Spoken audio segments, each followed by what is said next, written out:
Welcome back, everybody. So I kind of wanted to just sort some cards and talk about my journey through Magic here, how I got started and why I took such a long break and just now getting back. So I figured I'd just kind of ramble on here. So I'm not really your typical Magic player. I never really wasn't much on like playing a lot of video games and stuff like that. Actually a musician. I've been a musician most of my life here. So, yeah, I didn't really kind of take the same path into Magic like most people do. I ended up, I used to work when I was, I think about 17, which was early 90s. I worked at a Pizza Hut, actually. And one day, I saw one of the drivers out back on his break. He was sorting out these card things that looked pretty cool that I'd never seen anything like it before. I just simply asked him, hey, what's that? He's a buddy of mine, and unfortunately for the future, he told me. He's like, oh, this is a new game called Magic the Gathering. I was like, oh, tell me more about it. I'm bored. So he started talking about it, and he was opening it because that was literally the day that Revised had been released. So he was sorting out his new Revised collection, or his new Revised cards, and kind of going through them and checking them out. And he told me all about it. And oh, you got these starter packs, and you got these. Then you buy these booster packs. Oh, and there's these expansion sets after that. They were really cool. And it was just all sounding really fun. You know, I was still pretty young and didn't really have a whole lot aside from music to keep me occupied. So I was like, my buddy plays, I got somebody to play with, I'll get some of these packs and give it a shot. And yep, that's where it began there. So I went out, like I said, that was the day that Revised came out. So I think I bought a starter and a couple boosters off of him a few days later. And then found one at a local comic store in the area down there that sold some, and they had some starters and boosters. I didn't have a car back then, so I actually had to ride my bike across town to go get them. But I rode over there, and they just gotten a new expansion set in called Legends, so I grabbed a couple packs of that. And that weekend, I went with my buddy to a gaming store, and we played a booster draft, which was Legends. So that was, well, I don't think it was the next day. It was a couple weeks later, I think. But anyway, around that time, it's hard to remember that far back. That was a long time ago. But yeah, around that same time, Legends came out. So we did a booster draft for some Legends and stuff. So that was my first actual draft was Legends, which was pretty cool. And then we found out that, like, not even a week later, I don't think it was all sold out. There was none left. They did not print enough Legends. So that was a bummer because that was a really good set, and now they're just so hard to find with everything. But so I ended up, going to that comic store or card store. Or, yeah, I guess he was mainly a comic store. They did a lot of like D&D supplies and stuff like that back then, and he started doing the Magic, started selling the Magic stuff. So I started going there on the weekends and playing Magic. I think it was Saturday nights back then. This is long before Wizards of the Coast did the I think they call it Duelist Convocation or whatever it was back then. It was before they started doing the sanctioned like Friday Night Magics and stuff like that. So I think it was Saturday night, if I recall, that we'd all get together over at the store and just play Magic all night. It was a lot of fun, and the crowd was a lot of older guys, a lot of, well, not older guys, but guys my age at the time, late teens, early 20s. There wasn't really many young kids that would show up, because it was more of a little bit more grown-up game, I guess you could say, when it first came out. It was created by adults, and it wasn't really catered towards kids back then. So most everybody there was 17, 18, 19, early 20s. There's even some guys in their 30s and 40s that would come and play and stuff. And we had a lot of fun. It was a blast. The guy that owned the comic store would stay open super late. We'd be there until like you know, midnight, 1 o'clock some nights, and then we'd all go to, where was one of those restaurants. There was some restaurant that was 24 hours. What was it? It wasn't a Denny's. It was one of the other ones. Anyway, then we go and we play all night long. We'd all go get some food, some late dinner, early breakfast, and we'd hang out at the restaurant. They'd let us play Magic there for the rest of the night. Sometimes we did go to Denny's, because they'd actually put some tables together for us, because, you know, we wouldn't go unless we could afford to eat. So I was a really poor kid back then. So, you know, I worked like 3 jobs, but they were all minimum wage back in the 90s. It wasn't much money. So, you know, we'd go there and play, and I'd have to actually, most of the time I'd have to sell a couple cards to be able to afford to buy my dinner that night, so I could go to the restaurant and play with everybody, just because I liked playing. It was a fun game to play. So I wasn't, you know, back then it wasn't all about the money. Even though Power 9 had established itself and been banned, and you know, it was going up in price and stuff back then. I mean, the, you know, Black Lotus, which was the most expensive card in the game, still is, was a massive $200. It was crazy. Nowadays, you look at the prices home and you're like, wow, that's a big difference. But, you know, the game was still new back then. You know, they were freshly out of print. They'd only been out of print for a couple months. In fact, my buddy that got me started, he told me he once traded a Mox Emerald, I think, for a Sarah Angel, because he really needed a Sarah Angel for a deck he was building, and at the time they were the same price. Everybody laughs about it now, but even then we were laughing about it. Even 6 months after he did it, it was like, you did what? But he did. Yep, he traded a Mox for a Sarah Angel. Pretty funny. We gave him a lot of garbage about that one. But, you know, the cards just weren't, you know, they were still in print at the time that he did that. So who would have known that they would have, you know, restricted and taking that card off the block there, you know. They weren't considered as powerful back then, because all the cards were a lot more powerful back then. It just seemed like, you know, things were, oh, there's an uncommon in my commons. How did that happen? Oh, bad sorting. Oh, another one. Oh, wait, hold on, I found a whole stack. What is going on here? I wasn't paying very close attention when I sorted these out, apparently. Wow, I thought I was kind of short on uncommons. I thought there should have been more uncommons in here. Anyways, so where was I? Talking about the good old days when things were much, much different. All right, I'll have to go back and re-sort all my uncommons there. So, yeah, I used to sell cards at the Magic nights just so I could afford to go out to the restaurant and eat something after work, or after we got done. And so I sold a lot of really good cards, really cheap back then. But, you know, I didn't have a lot of money, so I didn't even have really a lot of cards.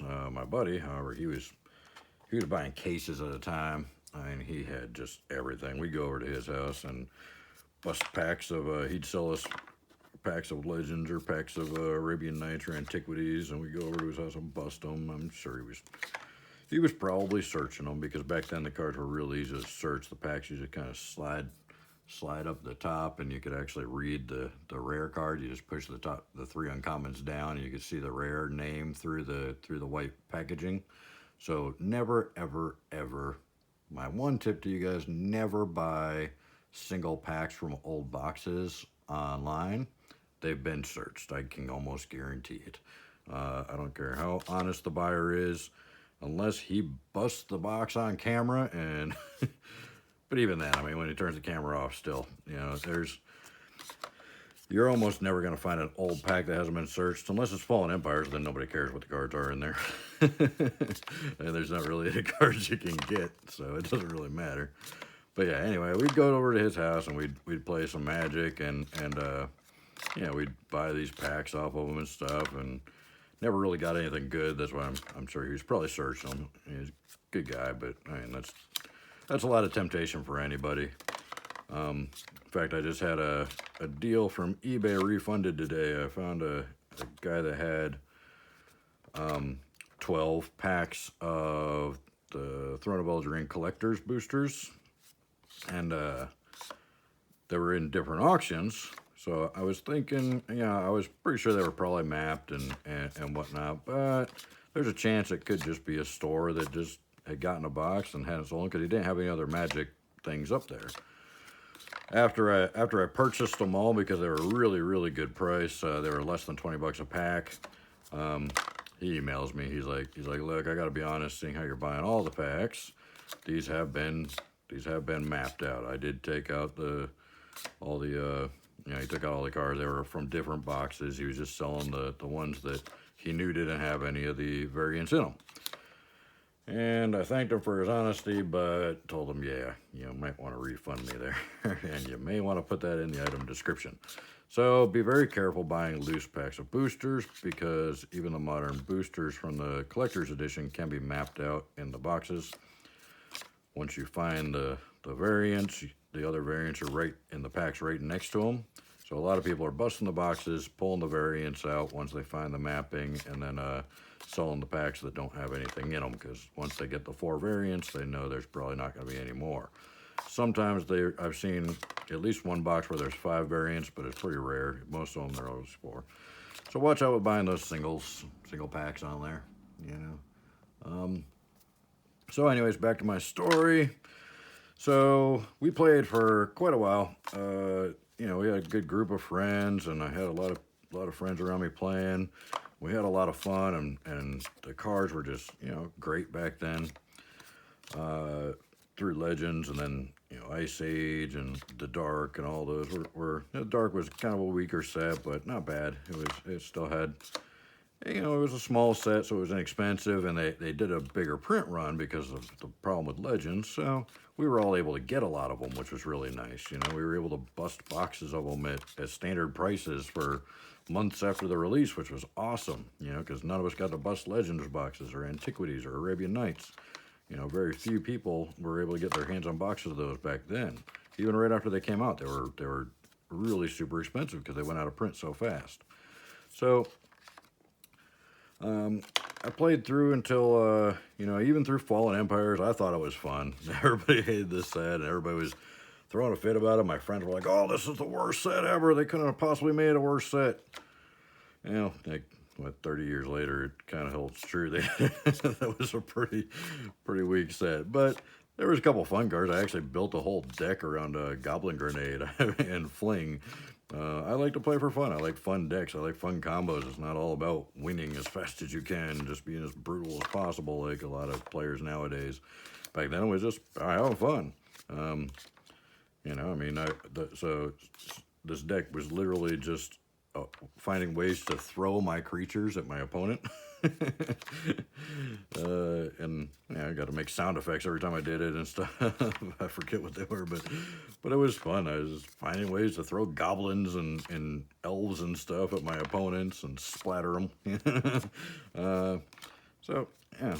We had a blast. I had a lot of friends that we get together and we do multiplayer. We did a lot of at the Magic Nights. We did a lot of Emperor games, which were my favorite games, and I'm surprised. Oh, look, a Fling. Speak of the devil, look at that. My camera's in a different spot than usual. Fling, as I was just talking about, flinging creatures over to your opponent. Anyway, that was random. So now I lost my train of thought here, trying to do 6 things at once. I can't do one thing at once half the time. So these Emperor games, they were multiplayer 6-player games. They're really cool.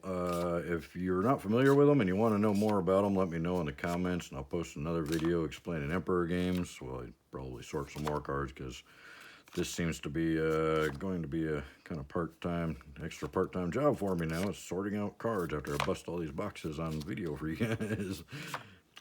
So, anyways, I'll go to these back, give myself some room. We used to have a lot of fun, and then, let me see, I think it was after Homelands came out, my life just got kind of busy, and I just didn't have any money at all. I grew up in a really poor family, didn't understand money at all. We didn't know anything about money growing up. My grandparents passed away in pretty big debt and stuff. you know, my family just didn't understand money. They didn't know how it worked, and I didn't know how it worked. Nobody ever taught me. Nobody ever mentioned it. I had really no clue. It wasn't until a couple of years ago, with the popularity of YouTube and some of these investment channels and stuff, that I actually started learning about money. So I'll go into that more probably in another video or later in this one. But so I didn't have a lot of money, so the game was pretty financially tough for me to keep playing. I was moving a lot, you know, moving around a lot. Half the time I didn't even have a place to live, so carrying around stacks of cards was difficult. So I just I didn't have much back then as far as cards go. I might have had a monster box full or something. Nothing crazy. And like I said, I sold a lot of the money cards every weekend just so I could afford to go out and eat after the games were over. So I managed to keep a lot of good stuff back then. But I think it was around a little after Homelands came out, things just got too crazy in my life, and I had to kind of stop doing the games and stuff. Also, it was around that time that Wizards of the Coast really started selling the game to little tiny kids, because Pokemon and Yu-Gi-Oh hadn't come out yet. So the little young kids didn't have a card game, so they, you know, Wizards of the Coast started selling old Magic, trying to get the kids involved, and that really kind of hurt the Magic game nights, because all of a sudden all these little kids started showing up, which I got nothing against kids, except they were, you know, their parents would just leave them there and drop them off, and they weren't respectful. They just kind of wrecked the place. They were stealing packs and stealing cards from people, and getting upset when they lose and throwing temper tantrums, and it just really, it ruined the game for the more mature players, and kind of it ruined the game night. The store started closing at an earlier hour because the longer you stayed open, the more damage the little kids did, and the more out of hand they got. So he started closing early, and then we had to go to the restaurant earlier, and then we purposely tried not to tell the kids about the restaurant thing, but they found out, and somebody opened their yaps, and then all the little kids started showing up at the restaurants after the store would close, to the point where this national chain restaurant actually started closing early. They used to be open 24 hours, and they started closing early because the kids would go and not buy any food. They'd just make a mess of the table and bother the waitresses and not actually buy anything, and just wreak havoc. And of course that made all Magic players look bad, not just the ones that were being bad. So by Magic, you know, trying to cater the game to the young kids with the starter editions and all that stuff, they really kind of ran away all the old school players, all the original players that you know, made the game what it was. So we were pretty heartbroken about all that, and you know, a million other things going on. So I kind of walked away from the game for many years right after Homelands, which means I missed Alliances and Mirage and a lot of good sets. I started back again in Mirrodin block, which was awesome. That was such a good block. I really liked that block. So I immediately, I don't know why, I just kind of got the bug again, and it had been many years and I was in a little better place. So I decided to give it another go there, and found a local game store that did booster drafts with it, that I knew some people at. So I started doing Mirrodin and or booster drafts again, and started getting back into it, and got back into it pretty heavy again, and played pretty heavily. Even got you know, that by this point Wizards of the Coast had the whole DCI and Duelist thing going on, so they were, you know, they had they were sponsoring all the Friday Night Magics and stuff by this point. So I had a DCI ranking and all that, and I was playing pretty much every weekend, playing pretty hardcore, and at this point I could actually afford to buy boxes and bust boxes and stuff, so definitely doing a lot better than my first go around with it financially, so I could get a lot more stuff and build up a lot more, you know, a lot more of a of a collection. It was kind of funny because pretty much all my basic lands and my decks were beta because I hadn't played in many years. So when I pulled out the first deck to play somebody, when I first started showing up with these Magic Nights again, and it was, you know, it was all a lot younger crowd. They looked at my deck and started seeing all these beta lands fly down. They're like, "Oh my God, are you kidding?" You know, they all freaked out. So they gave me the nickname Old School. So kind of been going by that at Magic Nights ever since. Yeah, because I had all the old school cards that they'd never even seen before. Oops, that's a dual card. So anyway, so I played that time around. I played up until I played quite a while at a couple different card places, game nights and stuff. I played up until I think Future Sight. So I went through the Time Spiral block, which is another just awesome block. I really love that block. So probably my second favorite. I think Mirrored. Oh, it's tough. Time Spiral and the Mirrodin block are definitely my two favorites, aside from the original, you know, Four Horsemen set there. So I love both of those. They were great times, a lot of fun. But again, life got in the way. Had a girlfriend that was pretty serious about. I think we might have even been engaged there for a little bit. And bills got tight and stuff, and I couldn't afford to go to the game nights. And then bills got really tight. She had lost her job and stuff, and I ended up just deciding to sell my collection, which at this point was pretty sizable. At the time, I think I didn't have any Power 9, but at the time, you know, I sold my collection for about, I had pretty much everything except Power 9. Sold my collection for about $5 grand in cash to pay some bills and stuff, which wasn't bad at the time. I was pretty much kind of going right for what I had, even though I had full play sets of dual lands and stuff. The dual lands were only like $50 a piece then, and you know, more than full play sets. I had quite a few extras aside from full play sets of each, and you know, I sold it for about $5 grand, and I just kind of walked away, and I hadn't touched it now for around 14 years, we figured. But then I got back into it just a couple weeks ago, got the bug again, and saw some Magic videos on YouTube, and I was like, wow, I missed that game. That game was so much fun. And now I can actually kind of really afford to play it because I've learned a lot more about money and up my income, my finances and everything. So now is a pretty good time. And I mean, looking at the prices and stuff, I kind of did some just quick rough math. I probably, that $5,000 worth of cards I sold now would probably be around 400,000. So yeah, maybe 500,000. Yeah, I would have had, because I had, you know, pretty much all the legends, full play, like several play sets of everything, you know, Arabian Nights, Antiquities. I had pretty much the full sets, minus the super big money cards. I had some of those, but not a lot of them. Yeah, so I had all, you know, probably 30 of each of the Onslaught, the original Onslaught fetch lands, including foils of several of them, which I actually still have some of. I did keep one deck. I might do a video of a full breakdown of this deck one of these days, but as you can see, I'll show some fun stuff. There's a play set of Scrublands that I kept, and let me see. I think there's there's some original Mox Diamonds and foil Demonic Tutor or Diabolic Tutors.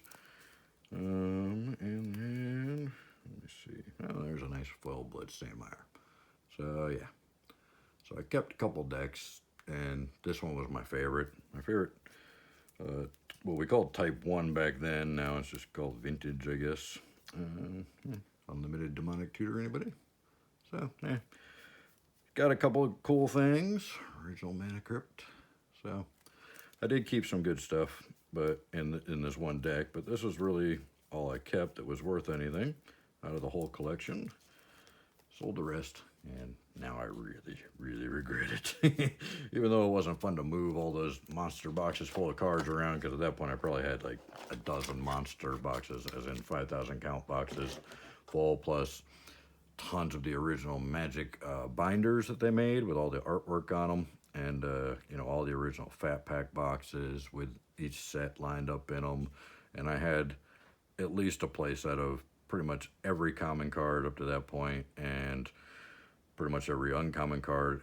And when I say at least a play set, most of them were like 30, 40 of each card, because I never sold cards after that. You know, the second time I played, I didn't sell cards. I didn't have to sell cards to buy food, you know, like I did the first time I played. I was able to actually just, you know, play and buy cards and stockpile them.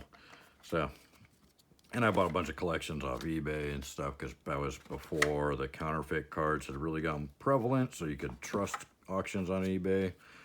I did end up getting my first counterfeit during that time, though. I bought a big collection off eBay with a Mox Emerald in it, but you could tell pretty well just from the photo that it was counterfeit. It wasn't a real card. Yeah, because it was a really bad counterfeit.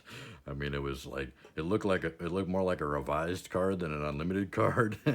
You know, and the text was all nice and clear and like freshly printed on it. So you could tell it was a counterfeit, even in the ad on the eBay, and everybody knew that was bidding on it, and I knew it when I bid on it. And I think the guy even said in the auction he had a Mox, but he didn't think it was a real one.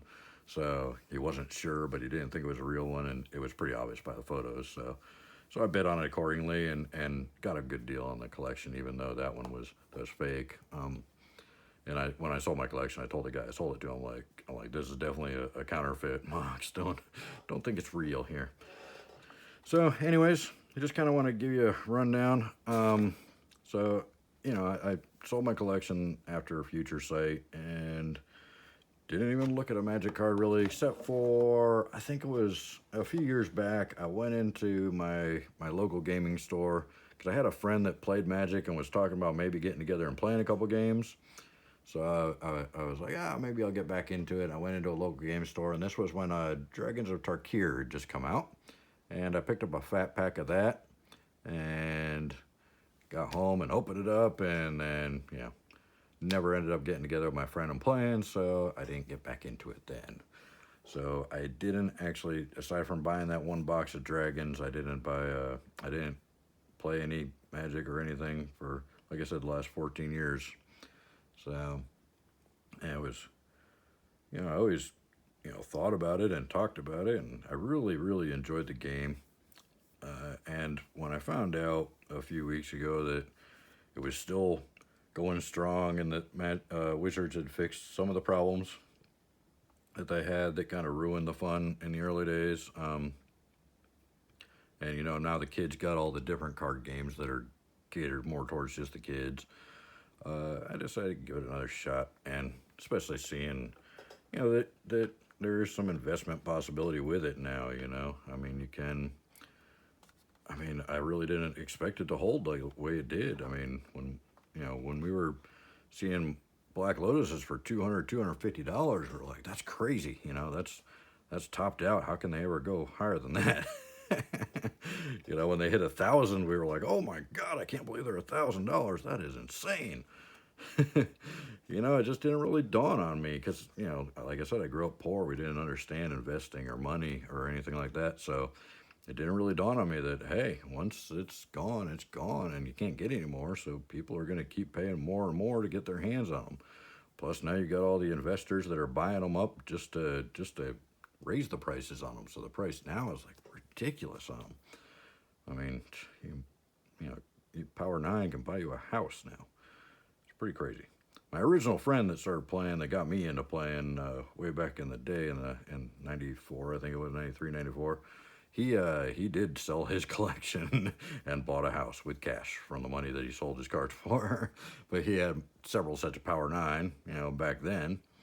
If he'd have kept that collection now, he'd be a multi-millionaire, because he had probably a dozen sets of Power 9 and Alpha in pack fresh condition that he actually opened the packs. And I mean, that was just Alpha. He had probably 100 set of of beta and 100 sets or more of unlimited of Power 9. I mean, he had tons and tons of, you know, the big cards, because he started from day one. He started in alpha, which I see a lot of people complaining about not getting the original sets on the East Coast, but he was in Florida, Central Florida, just like I am now. We still live in the same town, and you know, he was getting them here. All it took was a gaming store that was willing to get them and stock them. So there was a lot of Power 9 in Florida in alpha and beta. We did get alpha and beta cards. I opened a beta starter deck one time. I bought a beta starter deck in the early days, and we opened it at one of the game nights. Bought it off my buddy who had gotten boxes of beta starter decks, because the Power 9 seemed to drop better in the starters than it did in the packs, as far as we could see back then, you know. I don't know. We didn't have as much. We didn't have the internet, so we weren't able to talk to other people around the country about it. But to us, it seemed like the starters were dropping more of the big money cards than the packs were. So I do miss the starter decks. Those were a cool concept. Anyways, just wanted to kind of give you guys a rundown of who I am and where I started, and my kind of magic story here real quick. My battery's about to die on my camera, so, and got to the point where I can't talk and sort anymore, because now I gotta look at card names. So I'll have to call this one for tonight. Like I said, if you want to find out more about the Emperor games, you think I should do a video on them. I'm not sure if people still play them or not, but they were awesome. They're kind of similar to the Commander games, but I thought the setup was a whole lot better than the Commander games are. Of course, I haven't really done much with the Commanders yet, but, you know, just from what I see. So anyways, thanks for watching. If you made it this far, I can't believe how boring your life is. Just kidding. Really appreciate you watching the video. Please give it a like and subscribe. Share it with somebody that has 30 minutes to kill. Anyway, thanks guys. Take care.